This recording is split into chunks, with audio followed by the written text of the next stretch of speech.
મિત્રો, સત્ય સનાતન વ્યસન મુક્તિ અભિયાનમાંથી હું હિંમત માંગુકિયા અને અત્યારે આપણી સાથે જોડાણા છે અજયભાઈ તંતી, જેઓ માવડી મિલ્કના ઓનર છે, અને બાજુમાં જે આપણા મિત્ર બેઠા છે તે છે મહેશભાઈ ક્યાડા, જેઓ હેનિલ એડ પ્લસ નામનું એક ચલાવી રહ્યા છે અને એનાથી ડિઝાઇન વર્ક ને જે કાંઈ એનું આવતું હોય એ હમણાં તમને કહેશે.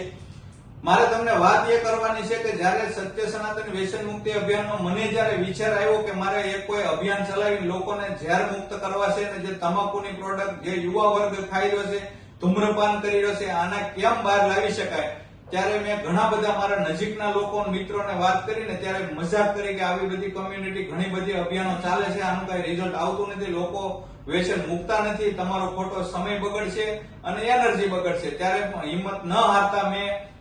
આ બે મિત્રોને વાત કરીને ત્યારે આ બે મિત્રોએ મને પૂરો સાથ આપ્યો કે તમારે અડધી રાતે પણ કાંઈ પણ જરૂર પડે અમારા માર્ગદર્શનથી માંડીને કોઈ પણ વસ્તુની ત્યારે અમે બેઠા છીએ. ત્યારે અમારે આ મહેશભાઈ ડિઝાઇન વર્કનું જે કાંઈ સત્ય સનાતનની અત્યારે ગુજરાતભરની અંદર પેટર્ન ચાલી રહી છે એ બધી ડિઝાઇન એ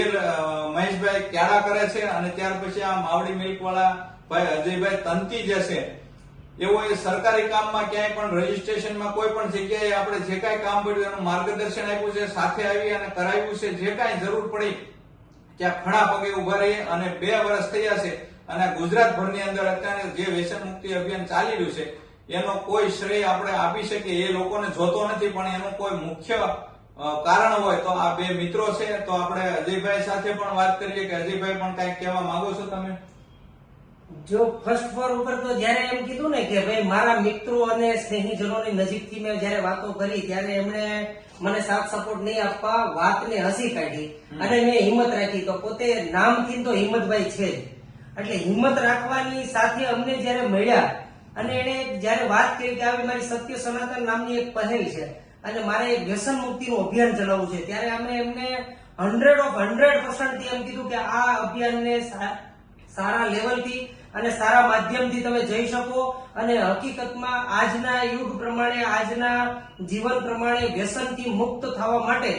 માણસને કંઈક ને કંઈક વસ્તુની જરૂર છે કે મારે વ્યસન છોડવું છે, પણ કંઈક આધાર જોઈએ છે. તો એ આધાર સ્તંભ તરીકે જયારે સત્ય સનાતનની એક નાનકડી ડબ્બી લાવ્યા છે અને એ ડબ્બીનું એટલું રિઝલ્ટ અને એટલું એને પ્રભુત્વ મળ્યું છે, ત્યારે અમને જયારે વાત કરી ત્યારે અમે એમને એમ કીધું કે તમારી પડખે ઉભા છીએ અને અમે તમને સાથ સપોર્ટ આપવા માટે ઉભા છીએ. પણ અમે એમને જયારે આજે આ વિડીયો બનાવ્યો છે 2 વર્ષ થઈ ગયા છે, 2 વર્ષથી ગમે ત્યારે જરૂરિયાત પડી છે ત્યારે અમે ઉભા રહ્યા છીએ. આ વિડીયો બનાવવાની અમે તો સદંતર ના પાડતા હતા કે તમારે અમારો આભાર માનવાનો જ ન હોય અને તમે અમારો આભાર માની શકો એવી અમે વ્યક્તિ નથી, પણ છતાં એમની આજે લાગણી હતી, પ્રેમ હતો અને પ્રેમના આધારે આ એક વિડીયો બનાવ્યો છે અને વિડીયો બનાવીને અમને પણ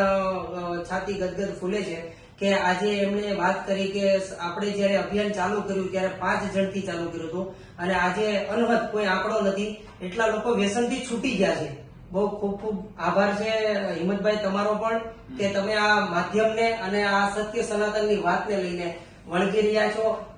આવનારા સમયમાં લોકો વ્યસન મુક્ત થાય એવી અમારી બી શુભકામના છે અને શુભ આશીષ પાઠવીએ છીએ. તો આ હતા આપણી સાથે અજયભાઈ તંતી અને મહેશભાઈ ક્યાડા. તો તમને આ વિડીયો ગમ્યો હોય ને આની અંદરથી કાંઈ પણ તમને સારું લાગ્યું હોય તો તમે કોમેન્ટના માધ્યમથી જણાવી શકો છો અને વિડીયોને વધુમાં વધુ શેર કરીને લોકો સુધી પહોંચાડજો. મારી જેવો ઘણા બધા લોકો વિચાર કરી રહ્યા છે મોટા મહાનગરોની અંદર અને ગુજરાતભરના ગામડાઓની અંદર પણ લોકોને કંઈક કરવું છે પણ એ કરી નથી શકતા, તો એને પણ હિંમતને મળશે અને આગળ એનર્જી મળશે કે કોઈ સારા વ્યક્તિઓ સમાજની અંદર છે જેથી કરીને આપણી વાતને લોકો સુધી પહોંચાડી શકીએ. તો આ વિડીયોને વધુમાં વધુ શેર કરી કોમેન્ટના માધ્યમથી તમારું મંતવ્ય જણાવજો કે ભાઈ એક હિંમતભાઈ નાના ડાયમંડ વર્કર હતા અને એને આ અભિયાન ઉપાડ્યું હતું. એટલે કોઈ બી નાનામાં નાનો માણસ હોય જ્યારે તમારી હેલ્પની વાત લઈને આવે ત્યારે એનું મોરલ ક્યારેય નહીં તોડતા અને એને એના માધ્યમથી આગળ વધવાની તાકાત આપજો, હિંમત આપજો અને હિંમત રાખજો. બસ આ જ વાત. ઓકે, અસ્તુ, ધન્યવાદ.